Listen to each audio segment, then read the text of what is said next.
Magister Dixit. Magister Dixit. Magister Dixit.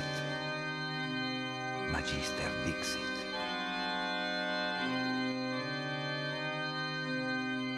Welcome to Magister Dixit, a podcast that invites you on a journey into realms of expertise, imagination, and occultism. Delve deep into the minds of those that have dedicated their lives to mastering their crafts, and how having an esoteric or supernatural influence has shaped that path. In each episode, we will engage with magisters, true masters of their respected fields, as they share their unparalleled insights, unconventional knowledge, and their unique perspectives. Venture into the mystical as we converse with filmmakers, musicians, and renowned authors. Listen to their perspectives on their respected disciplines and how being a practitioner of occultism has influenced their craft. Remember, in the realm of knowledge, Magister Dixit, the master has spoken. Ralph Tegtmeier is a renowned figure in occultism. Known as Frater VD and Frater UD, originating from Heliopolis, Egypt, his journey unfolded through key affiliations with magical orders like the Fraternitas Saturni and the IoT. Operating the occult bookstore Horus in Bonn from 1979 to 1981, Tegtmeier formed the Bonn Group, enriching his insights into magical practices and community dynamics. Notably, he pioneered cyber magic and founded ice magic, leading to a significant schism in the IoT in the early 1990s. His written works cover diverse occult topics, and his translations, including Peter J. Carroll's Liber Null, have influenced the dissemination of magical knowledge. Tegtmeier's contributions in the occult field, his development of unique magical concepts, and his involvement in significant events within magical orders have left a lasting impact. Let's welcome Frater VD, Ralph Tegtmeier, to the show. Ralph, thank you so much for coming on Magister Dixit. Well, thanks for inviting me. Pleasure to be here. Awesome. And the first thing I'd like to ask, Ralph, is if you could share just a little bit of your early life growing up in Heliopolis, Egypt. Can you speak about some of the experiences or moments that led to your interest in occult or esoteric practices? Well, all right. It's a fairly long life. I was born back in 1952 in Egypt, and Heliopolis is actually, today, it's just a neighborhood of Cairo's. At that time, it was kind of an extension, but it's the old Heliopolis city there. Mm-hmm. My father was with a German diplomatic service, hence my extra German upbringing and birth and everything. How did I come to the occult? Well, it started off when I was 9 years old. I had an uncle who was, he was fairly young, up and coming, kind of management kind of thing he was invested in. And so he was all about self-optimization all the time. And then he discovered yoga, and there was no end ranting about it. And I got interested, and shortly after, my father was posted to Khartoum, Sudan, and we traveled there to the German embassy there, and we traveled there by boat, Frater actually, which took weeks and weeks. And in order to cover for that time, I actually bought that same yoga book my uncle was always raving about, and plus a little book on autosuggestion and auto-hypnosis. And during that long, something like 6 weeks trip on that freighter, I actually started that basically self-studying. Started off with a bit of yoga, deep relaxation, basic exercises, a little bit of meditation and so on, plus auto-hypnosis. And never looked back from that. Where I was at the time, it was 5 years in Sudan, later on a year in Pakistan. And this being the 60s, there wasn't such a hell of a lot of literature available on all things occult. So I latched on to whatever was I could get my hands on. And later on, this became a more in-depth study of the subject. Well, certainly, as a young boy, then you must have seen the pyramids and some of the ruins of Cairo in Egypt. Actually, no. That I have seen them all, but that came a hell of a lot later when I actually organized my own magical mystery tours to Egypt. You know, I think about 99% of the inhabitants of Cairo have never seen the pyramids. It's like people that live outside of New York City that have never been to the city. Exactly that. And it was quite similar there. I mean, my parents were later on, you know, we traveled a lot in the Middle East and Africa and parts of Asia. Later on, my parents were always about visiting all kinds of tourist sites and stuff like that. But during my time in Cairo, I mean, I lived there for the first 6 years of my life. Little of that sort really happened, or if so, I don't remember. And plus, there was the Suez War in between and stuff like that, where Right. you were busy with other stuff, not really sightseeing. What an amazing time traveling that must have been as a youth with your parents going to Pakistan and the Sudan and all that, just like just taken out of that Western culture. Yes and no. I mean, take Sudan as an example. I mean, this was obviously not in Western culture. However, at home we always spoke German, my parents and I. So I never lost that contact to that part of my heritage. School was in English and in Arabic. Well, I was basically in English-speaking schools. And so I learned that as a second language fairly early on. And my Arabic was more or less nothing formal, more or less, kind of colloquial street Arabic, as they call it. But so it was always sort of in between worlds, right? Because I was obviously, as a diplomat's child, I was in a privileged position. I mean, a foreigner there, but in a privileged position due to my parents, of course.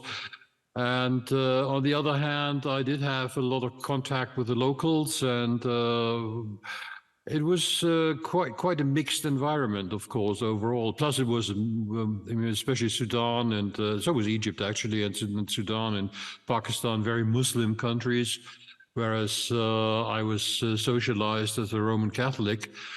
But there were, at that time, fairly liberal togetherness kind of scenarios.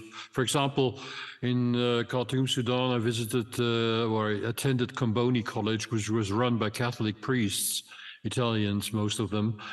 And because that used to be the #1 college there. I don't know whether it is still today. I know it's still there, but... And so, it was very international and very a mixed cultural upbringing, all in all. Now, how long did you stay on the road or traveling with your parents as ambassadors for Germany? Did you eventually return home as a young man? When I was turning 16. I was, because of the school situation, my parents thought it would be better for me if I actually graduated from a German college. So when I was 16, I went to Germany to boarding school, where I spent the next 4 years graduating, after which, from that point on, I never left Europe, really. Again, except for travel, of course, but I've been living in Europe ever since. Firstly in Germany, I spent 2 years in the German army doing military service. Then later on, I pushed on to university and studied comparative literature, in which I mastered. along with English literature and Portuguese philology. And well, I lived in Germany for a long time, and way later on, 16 years in Belgium, 2 years Malta, about half a year in Portugal, and now I'm in Austria.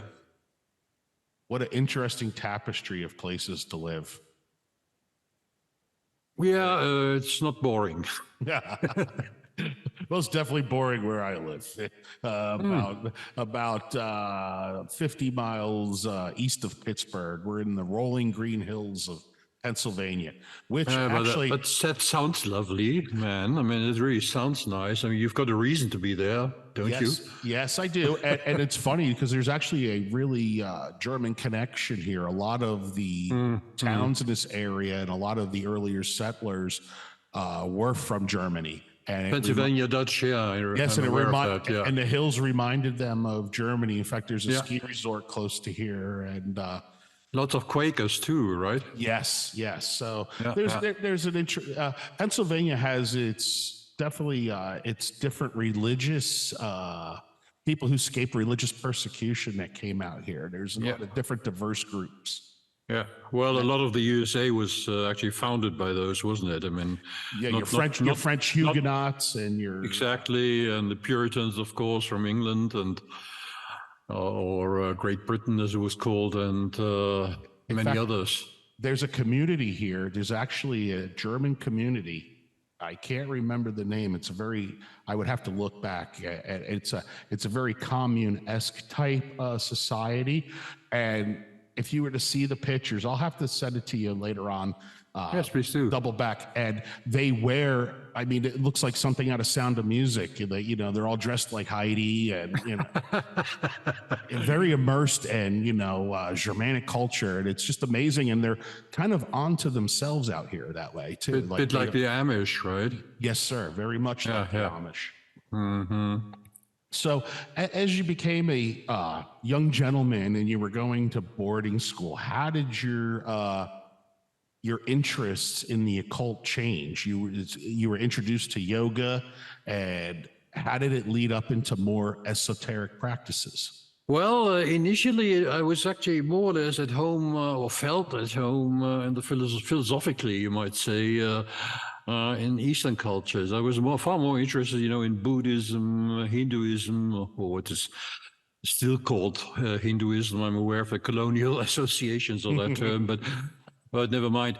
Well, let's say Vedic culture, a bit more, not so much, but a bit more of Taoism and stuff like that. So that's where I dabbled in, you might say, for about 10 years. It was only later, in my early 20s, that I actually began to discover the Western traditions, namely alchemy and ceremonial magic. And a lot of this was basically autodidactically, and no teachers, no formal memberships in any organizations or orders of any kind, at least not at that point. And so it was basically books. Maybe occasionally you'd find someone who would be interested in the same kind of topics, and you'd have a lot of sharing experiences there. But on the practical level, I actually dug into, let's say, Western magic as a kind of blanket term only when I was at university, when I was actually looking for a topic for my dissertation, which never came about, my doctorate in English literature at the time.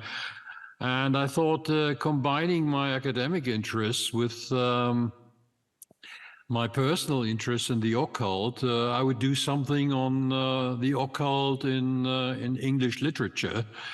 And that gave me the perfect pretext, to hop over to London. And Foyle's bookshop had actually, at that time, about a day or two before, they had actually restocked their entire Aleister Crowley library, and I bought it all up in one fell swoop, because hey, now I had a reason to, and plus a lot of other basically English and some American magical literature. And then I started to dig into that, and that actually got me going on the practical level as well. I mean, beyond, yoga and Eastern meditation kind of things. But those things went very much hand in hand with what you were learning about Western occultism, like Golden Dawn style learning. Absolutely, yes. Golden Dawn was very formative for me initially.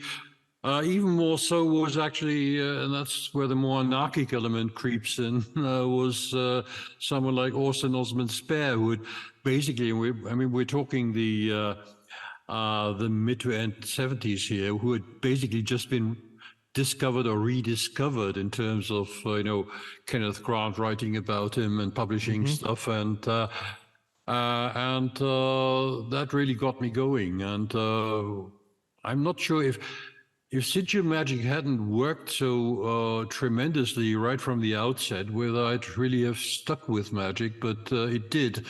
And from then on, I was hooked and never looked back. That's very interesting that you say that too, because the first successful type of working that I ever did that I had to step back and go, wow, there's really something here, was doing sigil work. Oh, really? Yeah. Well, you're not the only one, apparently. But you're right. As far as it was like I got a response very quickly. That definitely was a catalyst for me to just want to gobble up more. Yeah, it was for me too. It was kind of, like a lightning bolt. It hits me. And I was fairly sure that this stuff was real, more or less. But when you actually encounter it, physically. And, firsthand. Firsthand. And absolutely no doubt about it. Then it's kind of mind-boggling initially. But on the other hand, to me at least, it was a motivation to keep going. Absolutely. Now, you had your initial interest in the occult. How did the journey unfold within becoming part of an occult community, particularly your involvement with the Fraternitas Saturni and the IoT? Well, initially, I actually created my own or our own occult community in a way back in 1979. Two fellow students of mine and myself, we decided to set up an occult bookshop in Bonn, Germany. Why? Because we were all very much interested in that kind of literature. It was so hard to come by, and we thought, yeah, let's make a venture of that as well. And I mean, we are all three of us hadn't finished our studies yet. We all did eventually, but we took that on, and that was quite successful, not so much commercially. It actually took us about 4 years to get out of the red, but it was successful in that it obviously met a demand, because there was lots of people flocking to that bookshop. That was the Horus bookstore? That was the Horus bookshop, right? Horus bookstore. And we're talking about the Bonn Group, and you say you're three. And that was how the Bonn Group actually came about. It was basically all people who had met via that bookstore and on the premises. And so one day, we just gathered together and said, hey, let's create this, what was later we called the Bonn Group of, it was actually a workshop for experimental magic. Most of these, not all of us, but most of it, we're about a dozen or more, but varying membership for about 12 to 15, around that, not more. But there were people there who had been into practical magic for ages, and others were absolute beginners, as was I actually at that time. And others were a bit more standoffish initially, but got into it, and it was, as I said, about experimental magic, and so it was actually quite agnostic in terms of ideology or metaphysical set metaphysical goals or aims. Right. Basically, we just wanted to find out how does magic work, and how can we improve on it. And this is really the period that contributed to your understanding of working with magical practices within a community and the dynamics. That's right. Yeah, and the dynamics within that community. Exactly. It was actually the first time I ever, went out from, shifted from sole practitioner to someone who was working within a community. Sole practitioner stuff went on, of course, apart from that. I mean, we only met about, I think it was every fortnight. Mm-hmm.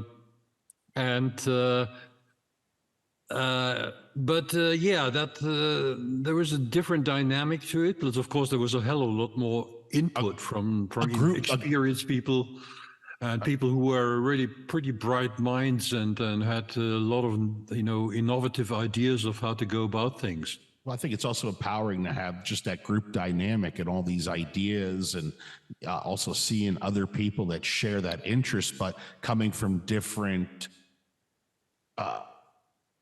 walks of life, or maybe they all have different things to bring to the table as well. Indeed, yes, and plus being quite undogmatic about things. The sky was essentially the limit. Also was hell, if you like. Well, I guess in the way that I meant it also too is there wasn't like an adept there that was teaching all of you.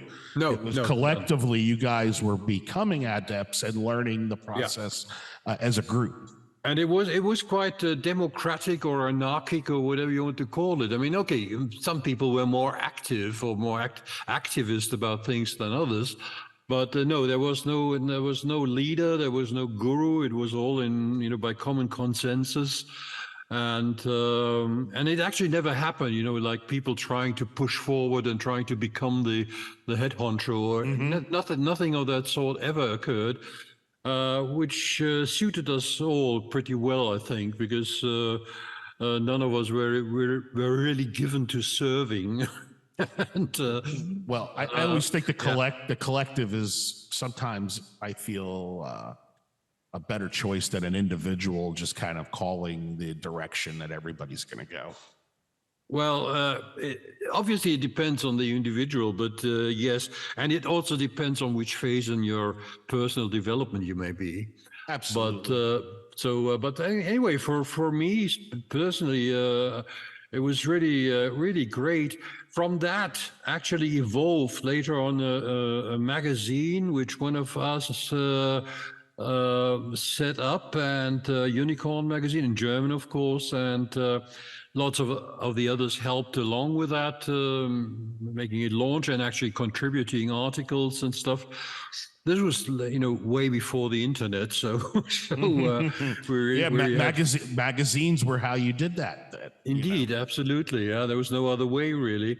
I mean, even before podcasts, this would have been an interview. Absolutely. Yeah, right. Yeah, and in written form.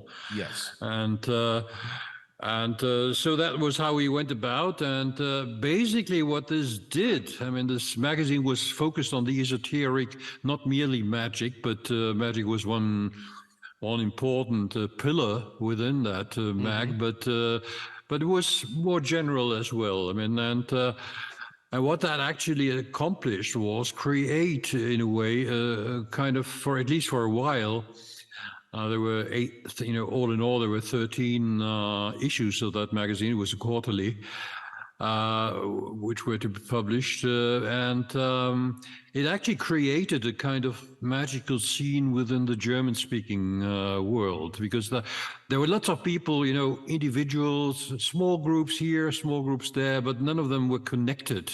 Right. And this magazine, kind of much like our bookstore had, it kind of turned into a focus for a lot of these people. And that is how actually, because you asked about the Fraternitas Saturni, that is how actually contact was established by some people of the Fraternitas Saturni, who actually contacted me, because by that time, I had published quite a few articles on magical topics, which they obviously liked. So they approached you. They approached me, and Interesting. the then time Grandmaster approached me and invited me to join the order. And after some deliberation, I decided to do so. Yeah.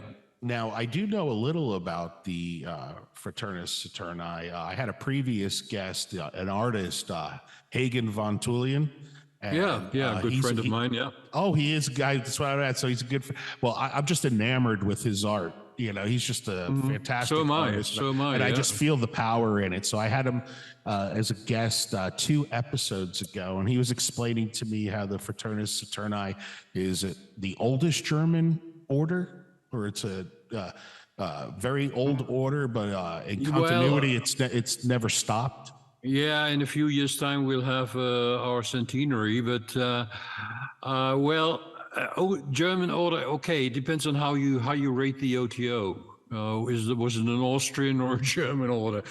The OTO is a bit older than the Fraternitas Saturni, but apart from that, yes. Well, just the fact that it's a German order keeps it kind of. It's not inclusive in the way that you've put out, looking to have English-speaking people understand it, or French or anything. It's just strictly a German order.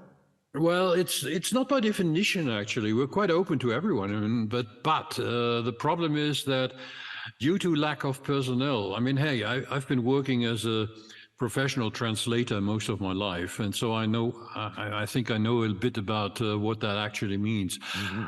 Having to translate all the stuff the Fraternitas Saturni has accumulated over almost 100 years, it's something we are simply not up to, because we don't have enough people to do it, and so.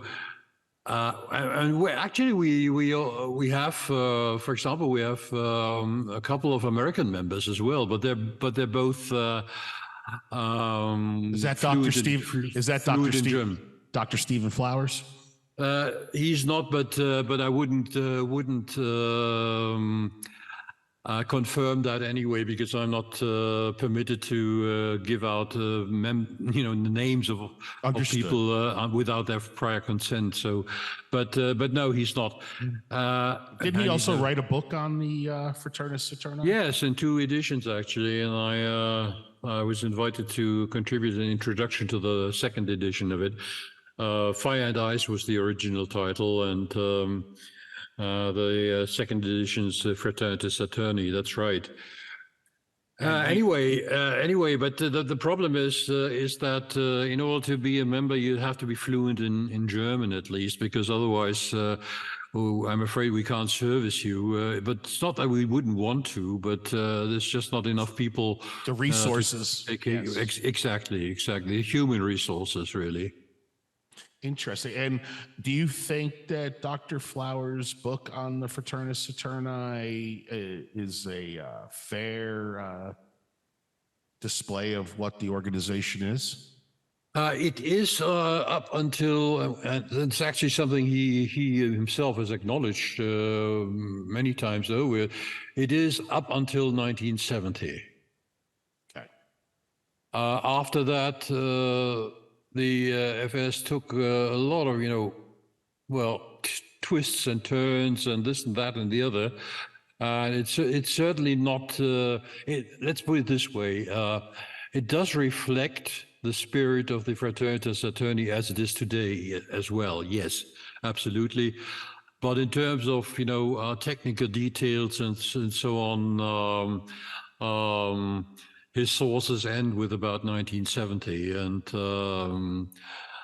beyond that, there's some updating to it that would. Yeah. And plus, I must say, I'm actually glad that there was updates, because the order, especially in its later years, I mean, after Grigori's death, the founder's death, wasn't really in the best of shape for quite a while, and that has all changed dramatically. And When I joined something like 40 plus years ago, actually I was invited to join by the then time Grandmaster in order to help change it to what it has become today. And terms, like things like what you won't find today anymore, hopefully, touch wood. I know people vying for authority, for becoming the Grandmaster, or trying to control other people, trying to, being dogmatic about stuff. All that has evaporated, and good riddance. Yes. Yeah, sometimes that stuff can kind of erode an institution. Absolutely. Now, let's talk a little bit about the IoT and how you came to be associated with that. Well, when I was still running my bookshop, a friend of mine came and showed me Peter Carroll's Liber Null, which he had purchased in the UK. And reading that, I was actually flabbergasted, because I thought it was an extremely good book, and especially because it adopted not only a pragmatic approach towards magic, which I was very much interested in, but also because chaos magic as presented therein was a very undogmatic and to the point, to the roots kind of approach, very minimalistic. And I really loved that. Now, I tried to get in contact with the author, but he wasn't available in the UK. As I learned later on, he was actually traveling the world at the time. He was probably hanging around in Australia at that time, or India. And so I wasn't able to contact him, but I thought that this book was so important that I wanted to actually have it presented to the German reading public. And so I basically set up my own publishing firm based on Liber Null. And of course, that was technically a copyright violation, because I had no permission by the author. And so in order to make up for that, I included a paragraph right in front, before the intro and everything, stating that we had been trying to get hold of the copyright owner, and would said owner please contact us so we could settle the rights and royalties and stuff like that, which later happened. But that was how I got involved with chaos magic first, and then later on, some years later, actually, I wasn't living in Bonn anymore at the time. I was living in West Berlin, as it was then, way before reunification. I suddenly got a fairly irritated letter from one Mr. Peter Carroll in the UK, who had somehow got hold of my address, who wasn't too amused about my pirating his book. He was right about that, technically speaking. Absolutely. So anyway, we got in touch. I invited him over, and he visited me for a weekend in Berlin, stayed at my place, and I did a long interview with him, which I later published in Unicorn magazine. And long story short, we decided we'd stay in contact, and later on, he came up with what would later on be termed Liber Pactionis, basically a structure for the magical pact of the Illuminates of Thanateros. To make clear, the IoT was mentioned in Liber Null, but de facto it was really more or less a kind of imaginary order. It didn't really exist in terms of a working order, with a steady agenda and curriculum or stuff like that. It was more or less an invention.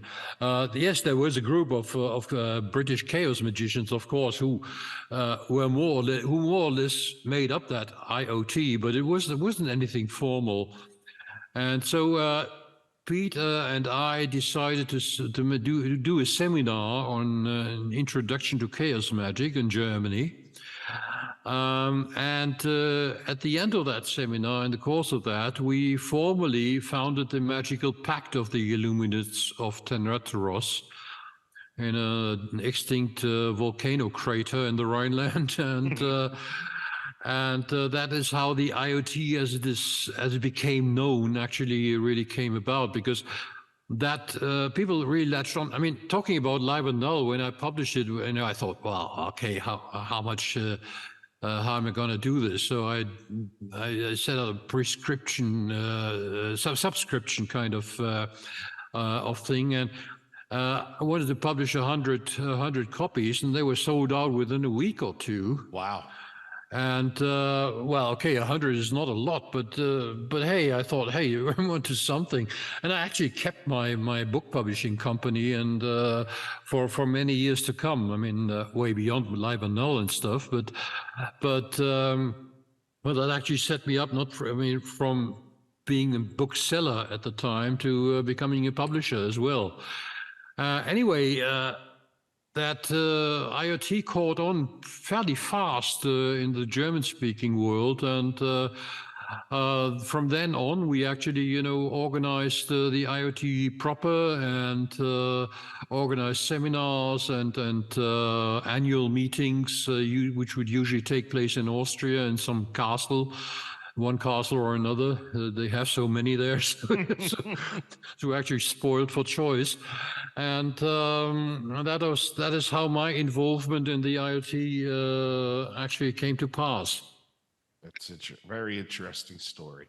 The next thing I wanted to ask you about, and to kind of help my listeners, you've developed a couple of different contributions in magical concept. You've developed what's called cyber magic and ice magic. Could you just take a moment and, for a layman, explain what cyber magic is? Yes, if you can give me a minute, because first off, I'd like to speak a bit about pragmatic magic. Absolutely. Pragmatic magic, as far as I know, is the term I coined. I'm not to make this perfectly clear, I'm not the founder of pragmatic magic, as some people have misunderstood my biography. I'm merely the guy who called it that. I didn't just call pragmatic magic such, but it was a dichotomy set up, and right in one of my first articles in Unicorn, I distinguished between pragmatic and dogmatic magic.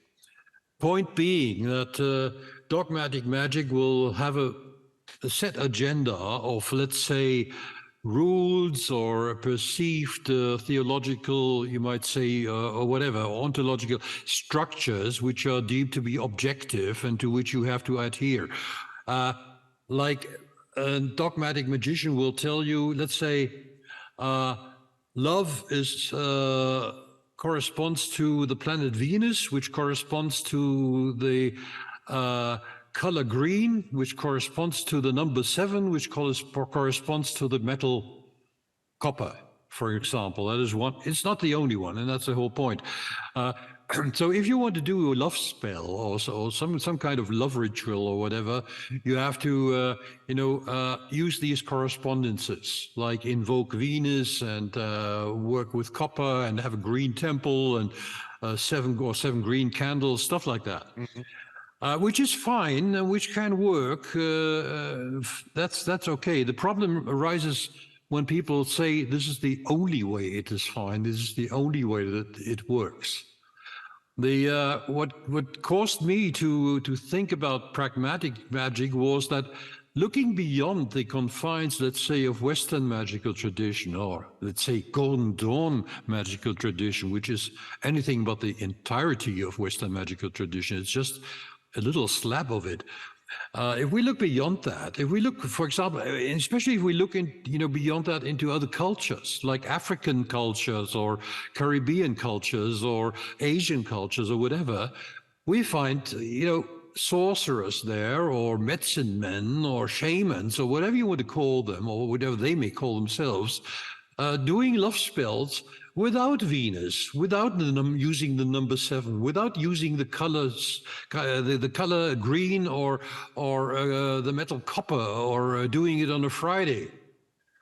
And if we assume that they are at least as good as we are in actually achieving our aims with magic, or as bad as whatever, then it cannot really be the dogma which makes the difference. There must be something different. And so when I said pragmatic magic, basically pragmatic magic has one single dogma: if it works, use it. So it is basically method agnostic to the point that method will only be accepted or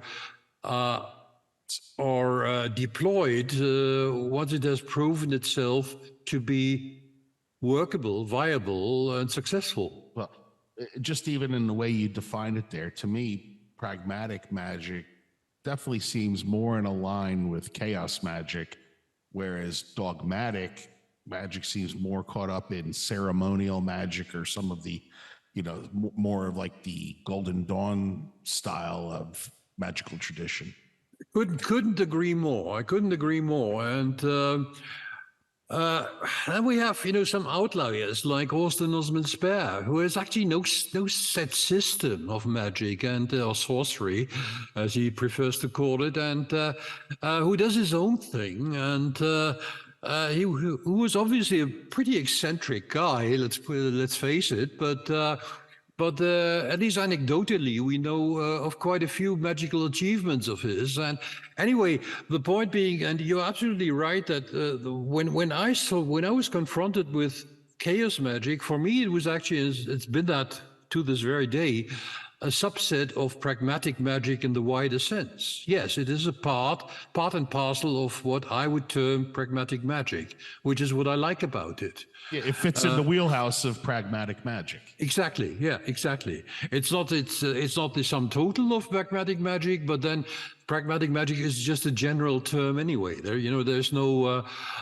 set school and academy of pragmatic magic which sets up its own dogmas again, and that would be counterintuitive.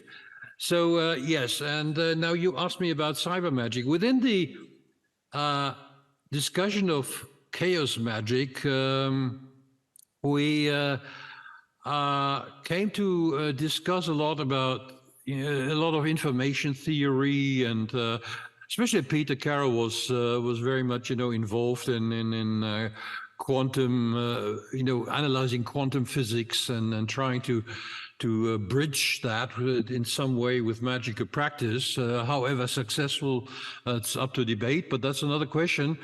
Anyway, within that discussion of taking information as a medium of magical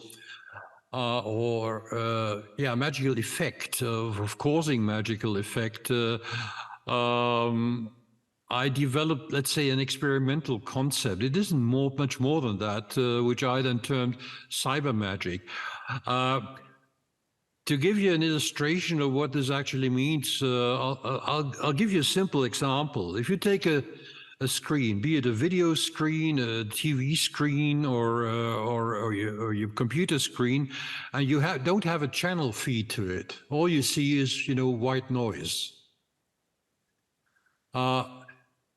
What is white noise? This is actually electrons, flitting about in a chaotic manner. Chaotic in the sense that you cannot reliably project or calculate which electron will be at what point within that frame of the screen at what given time. It's arbitrary. Mm-hmm. Now, in order to have let's take TV as a commonly understood example. In order to actually have a face on that TV screen, these electrons need to, well, in quotes, they need to be told how to organize themselves, and that which tells them how, or makes them organize themselves, or tells them how to do it, in a kind of anthropomorphic way of putting it. That's called information. So basically, information is something that makes matter organize or reorganize itself, and which can or could, at least that's the theory, cause effects on the material level. So it's almost And giving magical properties to the intersection of magic and technology. Well, what we did, but that was more the German section, German-speaking section of the IoT at the time. The Brits at that time were pretty technophobic, I have to say, and they didn't have computers and this and the other. Whereas we were already using email. Hey, there was still bulletin board systems, stuff like that, pre-internet. But yeah, we were plugged in that sense. And yes, and then we tried doing rituals via computer and using the technology as an interface. Absolutely, yes. Well, what comes to mind right away for me is the electronic sigil makers that they have out there now, and you can put in your intent and it'll make the sigil for you. Yes, I know. I mean, I have my contention, my beef with that, but essentially, what we at the time did was trying to find a way to charge sigils subliminally. Handmade sigils, but overlaying them with rapid movement graphics, so that you wouldn't be able to actually see them consciously while you were kind of charging them. Well, much in the same vein of what we're talking about, it's like the using technology to incorporate that with your magic. Would that be somewhat cyber magic? Absolutely, yeah. Like for example, while we're talking about Austin Spar, the fact that you have what is his name, Byron Grissom, I think he was also German, course, and he made that the Dream Maker machine, I think it was called. I'm not sure he was German. I always thought he was Brit, but never mind. Yeah, but yeah, you're absolutely right. Yeah, the Dream Maker machine. Burroughs was into that kind of stuff as well for a while, and now what's out there is these electronic devices. You can get a program for your phone, or there's even just like a website that you can go to, and you can set the rate of the light flickering and everything. Exactly. Strobe effects and stuff like that. Yeah. So would you say using the elements of technology to further your magic would be cyber magic? Yes, it can be. Of course, the idea, and I said it never became more than kind of an experimental kind of approach to it. I mean, I never developed it in the sense that I wrote the Bible of cyber magic, where you can read all about it, and and don't you dare disbelieve me. No, nothing like that. What we did initially, it was actually within IoT events. We would experiment, for example, with the transfer of foreign languages to people. Like one guy, okay, let's say myself, who would be fairly fluent in English, would attempt to transfer some of that English onto someone who is less fluent in English, and see what happened. And by what method were you conveying this? Well, that was, of course, the question. What I at that time was about, I developed a concept of what I called the golf club chakra. A golf club chakra is basically your brain plus your spine. If you draw a line around that, it looks very much like a golf club, right? That's why. Yes. That's why. You just kind of got the medulla oblongata and then that straight line running down your spine. Exactly. Yeah. And so what I would do, and others would do, was to actually activate that as a whole, and then transfer that, try to transfer that information to the other guy, and activate his golf club chakra as well. And basically that is it already. I mean, the concept behind it, of course, that's the important point, is that it's actually information that gets transferred. Now, this isn't quite as novel as it may seem, because when you look at Tibetan Buddhism, for instance, you have all these transmission lines. You have that in Vedic culture as well, where the guru will sit down with his or his favorite pupil, before a guru is about to die or hop off to Mahanirvana or whatever, and transfer his or her knowledge to the pupil, to the student, and then leave the earthly realm or shuffle off from his mortal coil, as Shakespeare puts it. And so essentially, I mean, I'm not saying they are using my golf club chakra. That's not the point. The point is that the concept itself isn't really actually new. It's actually age old. And it addresses another interesting point. It's basically the question of how do we ever learn about the world? Because it's not just our sensual knowledge. It's not just our laboratory or scientific experiment kind of knowledge. When a shaman meets a good shaman, at least, I mean, there are probably a lot of bad shamans around as well. I mean, people who don't know this stuff. They can't all be the best. Absolutely right. I mean, it's like in any other trade. I mean, you have good people or excellent genius level people, and you have others who are just mediocre or less. Yeah. But okay, when a good shaman actually encounters a new plant, let's say, be it in the jungle or wherever, and suddenly can tell you after a while of staring at it or whatever, or at least that's all you can see from the outside, can tell you this plant, this herb or whatever it is good for this and that, or bad for this and that. Mm-hmm.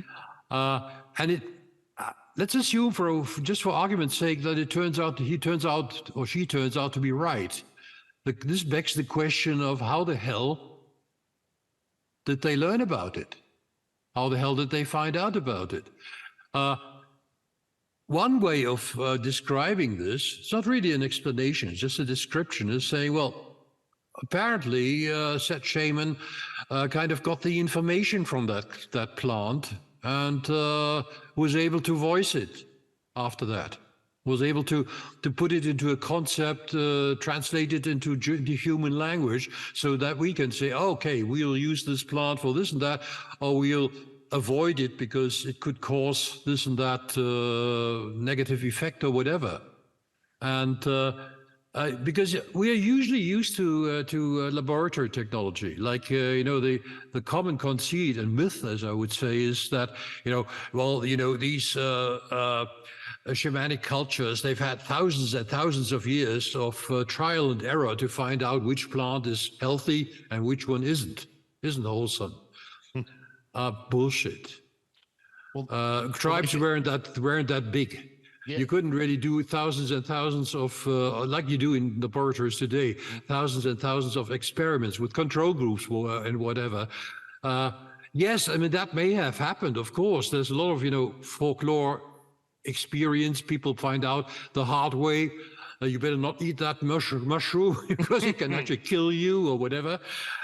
Yes, that happens as well. But what I'm talking about is a different approach to knowledge. And I think that describing it in cybermagical terms, again, it doesn't really explain the mechanics, but it makes a lot of more sense. Understood. Now, I want to change gears a little bit. I don't want to talk about it much because everybody always asks you about this particular item, ice magic. Now, you in your book, Ice Magic First Insights, I could never say it in German. You critique conventional magic. Could you give us your views on the shortcomings of conventional magic and your proposed deconstructive approach to magic? Well, you're right that it is deconstructionist work. And actually, as I said, when I defined pragmatic magic, I said pragmatic magic has only one dogma. If it works, use it. Okay, so if it doesn't work, what happens then? Well, don't discard use it. Yeah. Discard it, exactly. And that's where I've heard before in chaos magic too. Like, I don't know if it, early on it was like use what works, discard the rest. Yeah. Now in ice magic, I actually follow on this this basic proposition by actually asking, does it actually work? And now this depends, of course, on your definition of work. What does that actually mean? Is a 51% success rate sufficient to say it works? Is a 59% success rate? Is a 99% success rate equivalent to saying it works? And I say no, it's either 100% or nothing. So if it works one in 100 times, it's not a valid method. Well, it isn't a valid method if it only works 99 out of 100 times. Right. That's the whole point. Why? Not because I'm a maximalist and say, well, it has to be all or nothing, baby, and otherwise I'm not willing to talk to you. Mm-hmm. No, it's because what I'm really concerned with, what ice magic is really concerned with, is human powerlessness. And we all know, I think, from conventional magic that, well, it sometimes works and sometimes it doesn't. Right. Maybe that's why we journal and we read about other people's experiences, and Isn't it? And our follies, absolutely. And so, if it doesn't, can you actually say it works? No, you can't. Obviously not. But again, it depends on how you define your standards. Mm-hmm. And what I do in Eismagie, erste Einblicke, as it is pronounced in German. It hasn't been translated yet. I'm still working on that, but so there'll be a translation coming. Well, only you should do that translation. Yes, sure. Obviously. Well, one of the reasons why it's taking so long is that I had basically to reinvent the entire German language to write it in German in the first place. Now, doing that in English is quite another task. But okay. You know much more than me. The translation is key. I mean, how many times have we had to have new translations because the first person was horrible at translating Latin or horrible at translating the language that they worked on? Well, there's this Italian saying, traduttore traditore. It means the translator is always a traitor. And because he's never going to do it justice. Never really. And all you can do is approximate, really. And it depends on the text. I mean, yes, Google Translate is okay if you want to see, hey, what's written on this Chinese loo. Mm-hmm.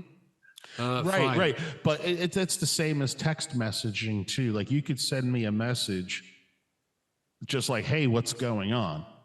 But mm-hmm. I could read it like, hey, what's going on? It could be aggressive. It could be, or there's no nuance. Or it could be laissez-faire. Yeah, it's like. That's why you use emojis and stuff like that, You're Absolutely. all wrong. You're all wrong. And if I to put a smiley behind that, hey, okay, he's not really accusing me of being wrong. He's being funny or trying to be.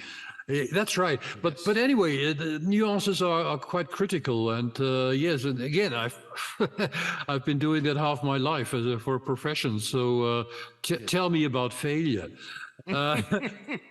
But the point about ice magic is that it addresses the question of human powerlessness on very many levels, not merely the technical level of, say, how to conduct a spell or whatever, and it raises very fundamental and you might say fundamentalist questions. Mm-hmm. I'll give you one example.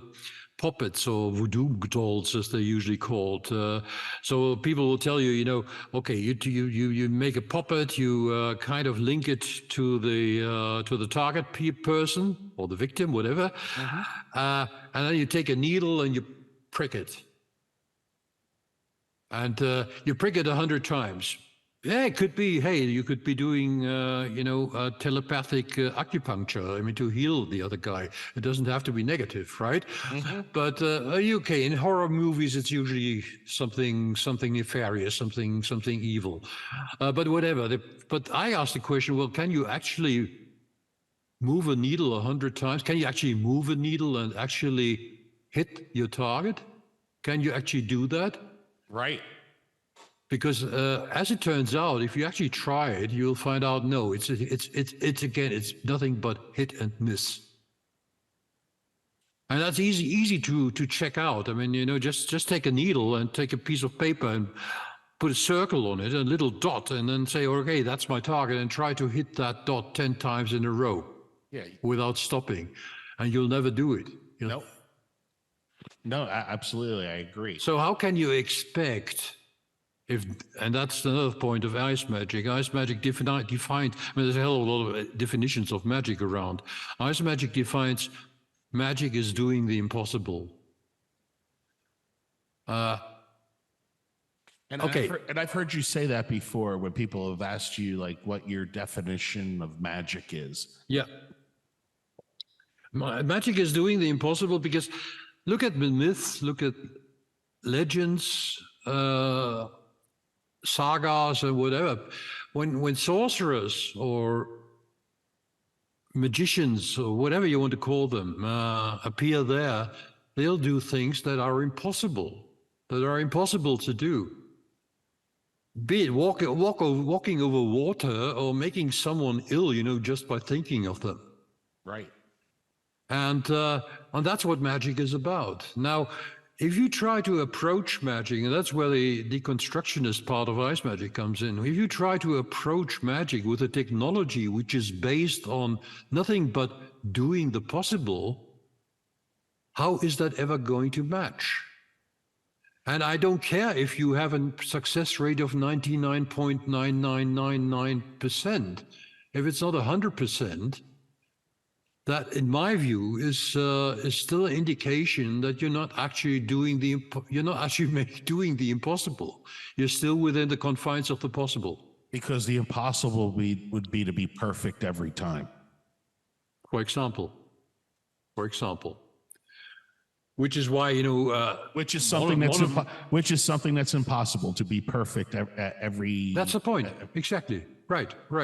And that's what magic is about. So for me, the sorcerer or the magician is always someone who's on the brink, on the liminal brink, on the verge of the impossible. Once the sorcerer has done something which is impossible, it has obviously converted into becoming possible. Well, it sounds very scientific methodish also. It's like in science, you have to do these causes or these conditions to create this effect. And theoretically, anybody should be able to create those same surroundings and environment and get the same results. Exactly. Yeah, that is our common understanding of what is scientific. And if it doesn't work, then it's not a proven scientific method. That's right. Yeah, I'm not trying to sing the song of science here so much, but I do. But there's parallels to that. I make bold to say that we are well advised to not ignore science and not pretend that science is more or less a happenstance thing which kind of occurred. But in reality,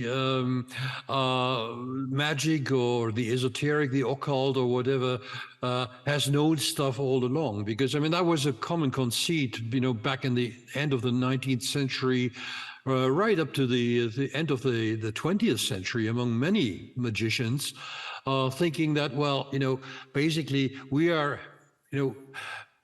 actually employing a science which has not yet been discovered, but which hopefully will be discovered one day. Yeah, it kind of reminds me again of alchemy becoming chemistry. Exactly. Aleister Crowley went for that shit, if you pardon my French, as well. On the one hand, you'll find Crowley reflecting on scientism and reflecting on.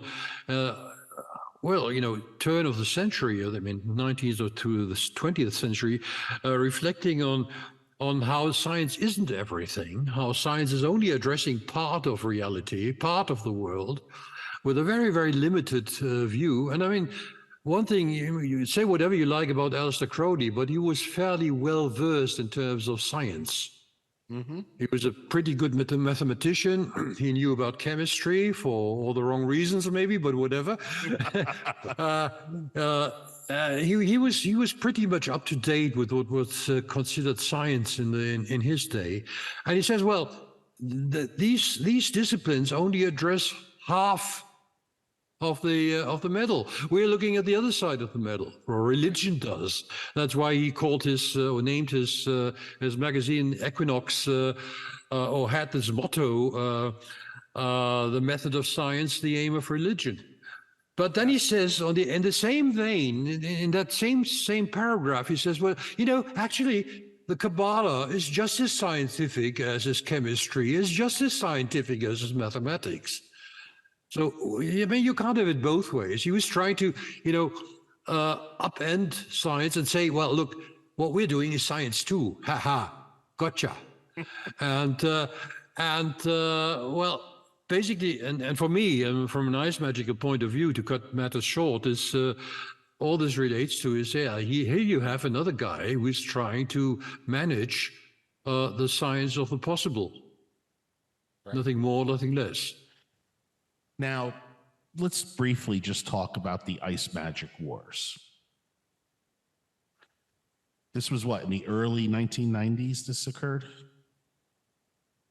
Yes, indeed. And well,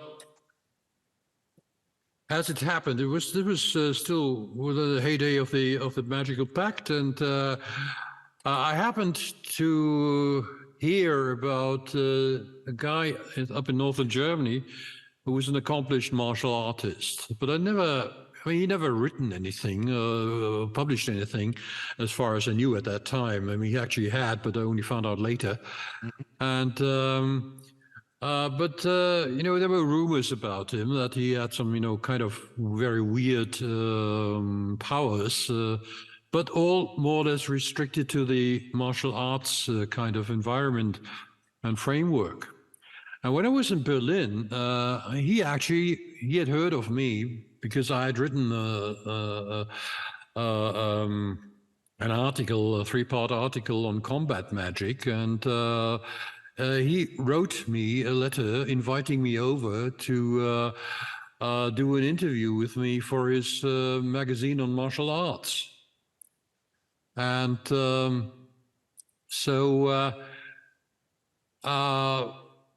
well, that's how we met. And for a couple of years, he actually became my teacher because he was actually able to demonstrate stuff which was really the stuff of legends within the martial arts scene, but even more than that. Anyway, he and I finally agreed that if I were to actually, communicate some of the stuff he had taught, he had shown me, we had talked about in public, I would give that the name Ice Magic. That was my name, my moniker I attached to it, but he was okay with that. But on the understanding that Ice Magic wasn't describing what he did, it was describing what I did. He wouldn't be reined in by me or by whatever I was going to do about it. Anyway, I was in the IoT at the time, and I found this very exciting, to put it mildly. And so I talked to a few people about it, and they were interested in that as well. And some people said, "Okay, can we meet sometime and talk in more in depth about it, for a weekend or so?" And so I conducted a meeting, which we termed the Saturnalia of Chaos. It was actually 4 days or 5 days in a row, and met with those people who were interested in that.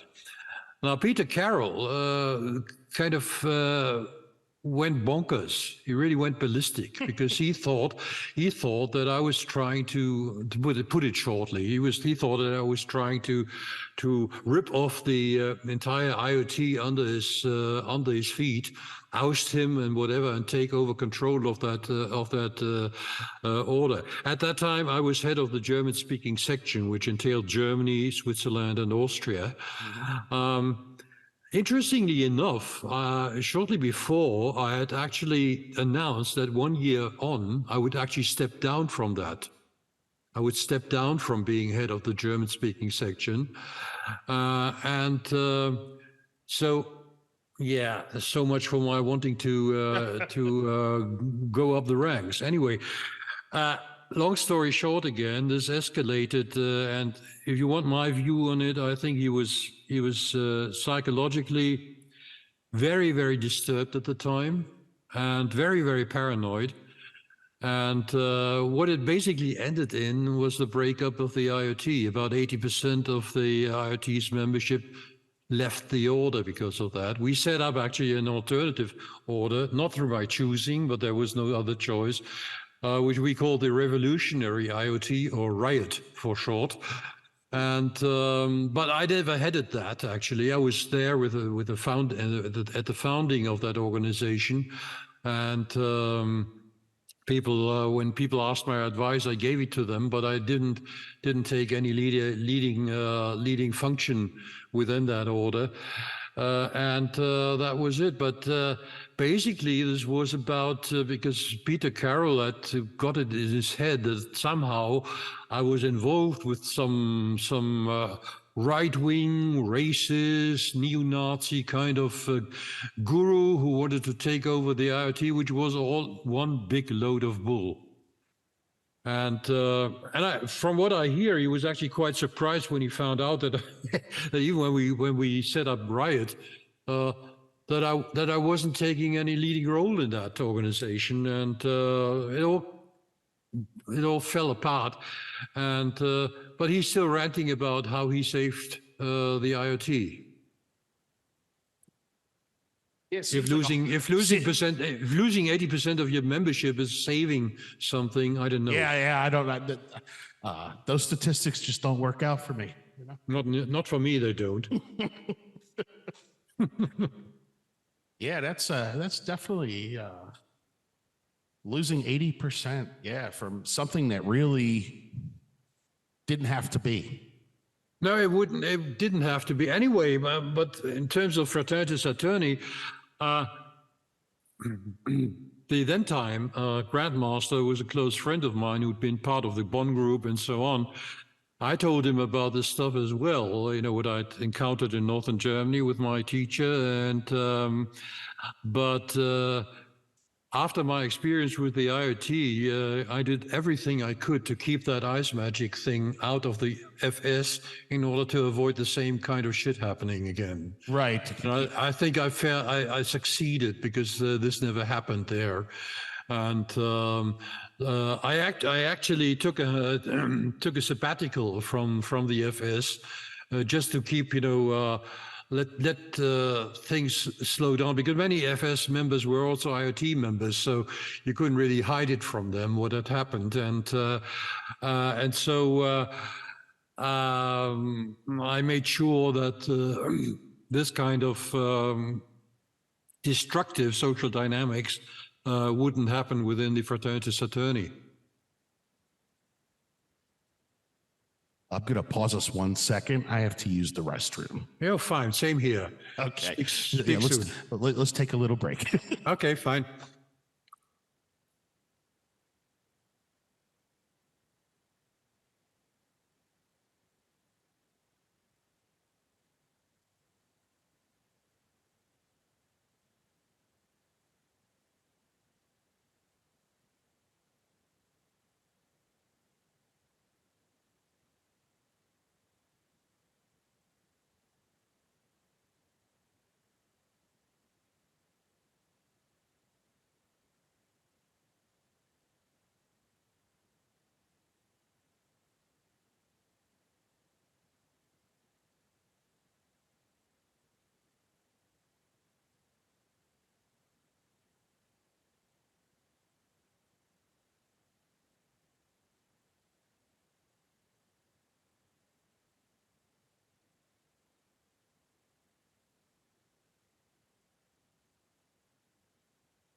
So back to the races. Hey, how you doing? All right, well, we're almost finished up. We actually covered everything that I sent you. So just, I'm learning in interviews when I set up my questions too to have they kind of just fall into each other, you know, and I don't even have to ask the question because we kind of just roll right into it. So That's great. Yeah. yeah, but okay. So I want to talk about currently what's going on. What projects or endeavors are you currently passionate about, both in the occult and in your professional life? Well, professionally, I've more or less retired. Well, I'll do the occasional, well, I've always been a freelance translator, so I'll do the occasional freelance translation job if something pops up. But on the occult angle, what I'm currently working on is a book on experiential gnosis. It actually consists, or will consist of 52, one for each week per year, 52 quotations from either classical Gnostic literature or from authors who are in one way or another aligned with Gnosis or have some Gnostic views, which are then enhanced into meditations of sorts. Plus, there'll be some explanatory chapters and the odd essay covering this, that, and the other, like history of the Gnosticism or the role of this or that in Gnosticism. Anyway, the current working title is Abraxas Calling, a breviary. I'm currently writing it in German, but I'll translate it into English myself as well. And if my publishers are willing to have it, fine. And if not, if I can't find someone to publish it, I'll probably publish it myself. We'll see. Now, the other thing I wanted to ask you also too, you go by Frater UD, Frater VD, and also just by Ralph. Yep. And is there, what delineates what you write under which surname? Well, I started off as Frater VD, but it's actually UD. It's actually, as in English now these days, it's actually the Roman U, which was written as a V. It's actually an abbreviation of my magical motto, ubique demon, ubique deus, meaning the demon is in everything, or the devil, if you will, and the God is in everything. And however, when my American publishers approached me the first time to do my practical sigil magic in English, they knew about my other stuff as well. And anyway, we came to the agreement that for someone who had written a handbook of sex magic, it might not be the best of ideas to use the name VD in English. Smart marketing person. See, and that's why we changed it. We switched it to UD in English. But again, it's not really a switch. But yes, so basically, to answer your question, Frater UD is, if you will, my international persona, my non-German speaking persona. Frater VD is restricted to the German speaking world, and. But yes, that's where I write about occult topics, usually magic, and like whereas I have some other pseudonyms as well, which don't matter here, but where I've written other stuff. But they do have their place. They have their place, yes. For example, I wrote some fantasy novels under the name of Victor Zobek. And it's a bit like Fernando Pessoa, the great Portuguese poet of the 20th century, who's actually a friend of Elsa Crody's as well, who became famous under 4 different names, actually, you know, award-winning and everything. My Brazilian reader once told me at uni that Fernando Pessoa was the 4 most famous poets in the Portuguese language of the 20th century. He called them not pseudonyms, but heteronyms. And I think that's quite a nice touch. That's why I'm mentioning him. It's actually heteronyms in the sense that not VD and UD so much, but the other names, it's a different kind of persona, and which incorporates this. Now, looking back at your extensive contributions to the occult field, I mean, you've wrote many books, books on money magic, living magic, sex magic, how to defend yourself against magical attacks. Yep. What do you hope that your legacy will be? And how do you envision the future of occultism long after we're gone? My legacy, well, let's put it this way. If I've contributed to people adopting a fairly rational, not rationalist, but rational, a fairly sober approach towards all things occult, really, no matter which, one which isn't so much, you know, inhibited by ideology or faith issues and stuff. I think that would be quite an achievement. I'm not sure that I have actually accomplished that, but I put it this way once. I once set out to prove that you don't have to be an idiot to go into practical magic. And whatever my detractors think about me, no one's ever called me an idiot. So, well, that's always the first time, I guess. But meaning that you don't have to be a dimwit or halfwit or whatever to actually take these disciplines seriously. And there's very, very many ways to look at them, or, you know, as they say, many ways to skin a cat. But the whole point is that I think this is actually an enrichment of our lives if we actually deal with these disciplines as well. And if I've helped contribute a bit towards that, viewing this as an enrichment and not just as some weirdo agenda of people who don't wash and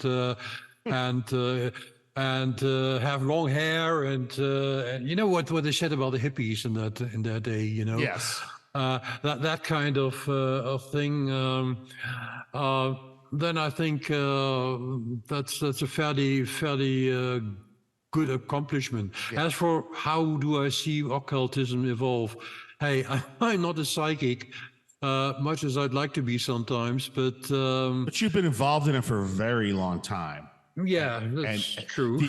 I mean, in the 70s and the 80s, and I mean, do you feel that today it's are more people aware of magic these days than 20 or 30 years ago? Yes, but on different levels. For one, let's take religious sciences or comparative religious sciences. When I wrote my master's thesis, this was on occultism and eroticism in turn of the century of fin de siècle literature. At that time, within that master's thesis, I actually had to spend about a third of my thesis on actually outlining what occultism actually is, because the professors who entrusted me with thought I was good enough to do it, even though they knew squat about occultism. They thought I could pull it off, and I actually did. But you know, I had to explain everything. This kind of thing has changed, because for the past, let's say, 2 or 3 decades, academic study into these fields of esotericism, Western esotericism, Eastern esotericism, and others have actually evolved tremendously. So there's a lot of academic study on the subject, and I really welcome that, because most of it is very, very good. Obviously, a lot of it is highly specialized and not interesting for everyone, and that's how academia is, but it is being taken seriously, not in the sense that, now lots of professors think that magic actually works. No, they don't. but they see that it is an important part of human culture. They see that it is something that has been neglected at our own peril for too long. And if you want to understand how humanity works, how societies work, even how politics work to some extent, you'd better take that into account as well and not ignore it as you know, some Dumbo's entertainment stuff. Well, I think you even said it before, whether we were talking about medicine men or shaman or, you know, down the road. There's always been kind of that magical connection in the human experience. So there has, and for me, magic has always been about survival, human survival. Maybe even before any type of organized religion, I would think. It was more like that magic presence. Absolutely. I think religion actually came about when people started, you know, mimicking real sorcerers. I mean, one of the mainstays of all big religions is actually creating a monopoly on what? On magic. Yes, and that's why basically, you know, I mean, Christianity really shunned magic. You know, they wanted all the power. They wanted the source of power to elate yourself. You know, they shunned all magic except the magic they could monopolize. Plus, I don't think they want people out there becoming their own gods and things of such. Well, yes, that's another big issue about Gnosticism and everything. Absolutely. But anyway, I don't know whether more people are aware of magic beyond the academic sector.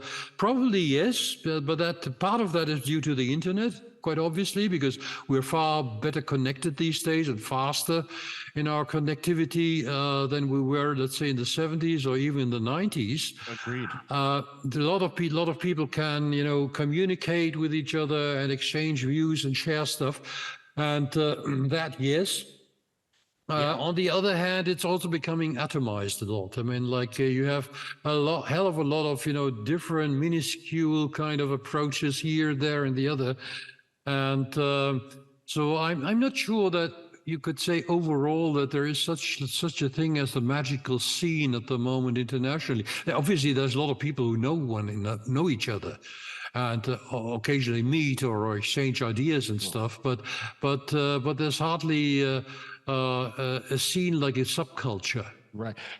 In my previous podcast that I just did with my most recent guest, Arundel Overman, and he said just even the fact of people watching Harry Potter, you know, you have multi-millions of people who live in India that knew nothing about Western esotericism, but they all love Harry Potter now.